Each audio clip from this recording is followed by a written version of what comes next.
Hi hello friends, இப்போ வந்து என்னென்ன கலெக்ஷன் வந்துருக்கு பார்த்தீங்கன்னா, அந்த பாருங்கள் 3 பீஸ் செட் அம்பர்லா, அதாவது சைடு ஓப்பன், இது எல்லாமே வந்து பார்த்தீங்கன்னா உங்களுக்கு பிரிண்டட் ஷாலு, இதுமாதிரி டிஜிட்டல் பிரிண்டடு ஷாலு, இது போல் வந்து எக்கச்சக்கமாக இருக்குது. அதுக்கப்புறம் அது மட்டும் இல்லாமல் இதை பாருங்கள் அம்பர்லாலேயே வந்திருக்கு. அம்பர்லாலேயே வந்து பார்த்தீங்கன்னா இப்போ கொஞ்சம் நல்லா நம்ம நியூவாக போட்டிருக்கோம். அதாவது இது வந்து பார்த்தீங்கன்னா ஃபுல் அண்ட் ஃபுல் 725 வருது.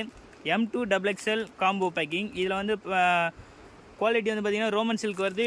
Digital printed dupatta. இதில் வந்து கலர்ஸ் வந்து பார்த்தீங்கன்னா இது போல் வந்து உங்களுக்கு கலர்ஸும் வந்து பார்த்தீங்கன்னா நல்ல ஒரு அவைலபிளாக இருக்குது. பாருங்கள், இதில் கலர்ஸ் வந்து பார்த்தீங்கன்னா ஸ்கை ப்ளூ, மைல் க்ரீனு, அப்புறம் ஒயின் கலர்ஸு, இது போல் கலர் சார்ட்டும் இருக்குது. இதில் எக்ஸ்ட்ரா உங்களுக்கு கலர்ஸ் வேணுனாலும் இதை பாருங்கள், இது போல் கலர்ஸும் வந்து உங்களுக்கு நல்ல அம்பர்லாம் ஒரு சூப்பர் குவாலிட்டியில் அவைலபிள் இருக்குது. அடுத்தடுத்த கலெக்ஷன் வந்து பார்த்தீங்கன்னா கொஞ்சம் வெயிட் பண்ணி பாருங்கள். ஏன்னா ஃபுல் வீடியோ போட்டோன்னா உங்களுக்கு பார்க்கறது கொஞ்சம் இதுவாக இருக்கும். நான் பாட்டாக உங்களுக்கு போகிறேன். இதை பாருங்கள் ஃப்ரெண்ட்ஸ், இது போல் அம்பர்லாவில் வந்து பார்த்தீங்கன்னா நல்லா சூப்பரான கலெக்ஷன் வந்திருக்கு. ரேட் வந்து பார்த்தீங்கன்னா சூப்பரான ரேட்டாக தான் இருக்குது. இதை பாருங்கள், குவாலிட்டி வைஸ் பார்த்தீங்கன்னா நல்லா ஃபஸ்ட் கிளாஸாக இருக்குது. இது போல் அம்பர்லாவில் வந்து கலெக்ஷன் ஏதாச்சும் தேவைப்படுச்சுன்னா நம்ம கடையில் டேரெக்டாக வந்து விசிட் பண்ணி பார்த்து வாங்கிக்கோங்க. இதை பாருங்கள், 1 செட்டு வேணுனாலும் உங்களுக்கு கொரியர் ஆப்ஷன் அவைலபிள் இருக்குது. ஓகே ஃப்ரெண்ட்ஸ், பாய்.